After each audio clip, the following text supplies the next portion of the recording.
નમસ્કાર મિત્રો, આજે આપણે સામાજિક વિજ્ઞાન વિશે ભણીશું. પ્રકરણ 1, પૃથ્વી પર સ્થાનોની સ્થિતિ. નકશો અને તેના પ્રકારો. પહેલું છે વ્યાખ્યા. નકશો એ પૃથ્વીની સપાટી અથવા તેના કોઈ ભાગનું સપાટ કાગળ પરનું પ્રતીકાત્મક નિરૂપણ કે ચિત્ર છે. નકશાપોથી. નકશાપોથીને એટલા જ કહેવામાં આવે છે. નકશાઓના વ્યવસ્થિત સંગ્રહ કે પુસ્તકને નકશાપોથી કહે છે. તેના મુખ્ય પ્રકારો: ભૌતિક નકશા, રાજકીય નકશા, વિષય આધારિત નકશા.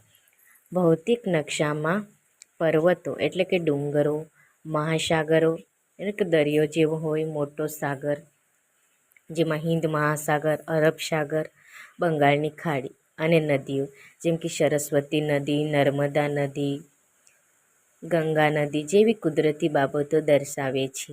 રાજકીય નકશા જેમ કે દેશો, રાજ્યો, સરહદો અને શહેરોની માહિતી આપે છે. દેશોમાં ભારત દેશ, ચીન, પાકિસ્તાન, બાંગ્લાદેશ. બીજું છે રાજ્યો.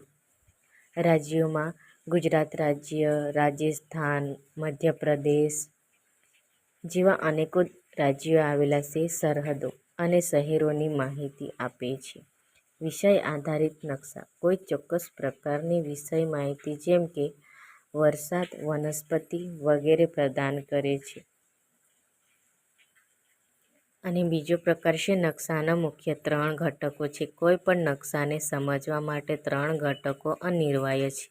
પહેલું છે અંતર અને પ્રમાણમાપ, બીજું છે દિશા અને મધ્યવર્તીય દિશા, અને ત્રીજું છે રૂઢ સંજ્ઞાઓ.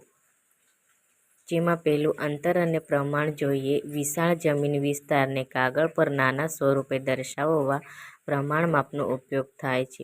ઉદાહરણ તરીકે 1 સેમી બરાબર 500 મીટર. નકશા પરના 2 બિંદુઓ વચ્ચેનું વાસ્તવિક અંતર આ પ્રમાણમાપ પર આધારિત હોય છે. પ્રમાણમાપ: 1 સેમી બરાબર 500 મીટર એટલે કે 500 અને 1000 તો 1500 મીટર થાય. બીજું છે દિશા. નકશામાં સામાન્ય રીતે એન ચિહ્ન વડે દિશા દર્શાવાય છે. મુખ્ય 4 દિશાઓ છે: ઉત્તર, દક્ષિણ, પૂર્વ, પશ્ચિમ. મધ્યવર્તીય દિશાઓ જેમ કે ઉત્તર પૂર્વમાં ઉત્તર પૂર્વીય ઈશાન, પૂર્વ દક્ષિણમાં દક્ષિણ પૂર્વ અગ્નિ અને દક્ષિણ પશ્ચિમમાં દક્ષિણ પશ્ચિમ નેતૃત્વ, પશ્ચિમ ઉત્તરમાં પશ્ચિમ ઉત્તર વાયવ્ય.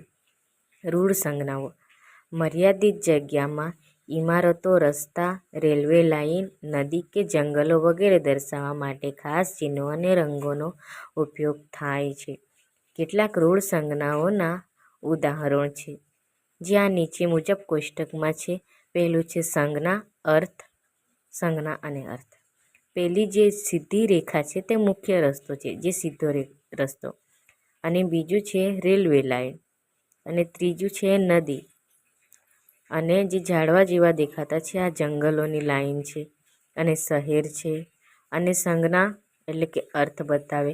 ગામડું એટલે કે ઘરની નિશાની છે. નહેર અને આ બાજુમાં નહેરની નિશાની છે. શાળા અને હોસ્પિટલનું પ્લસનું ચિહ્ન છે. અને પર્વત જે પર્વતનું ત્રિકોણાકાર છે નિશાની.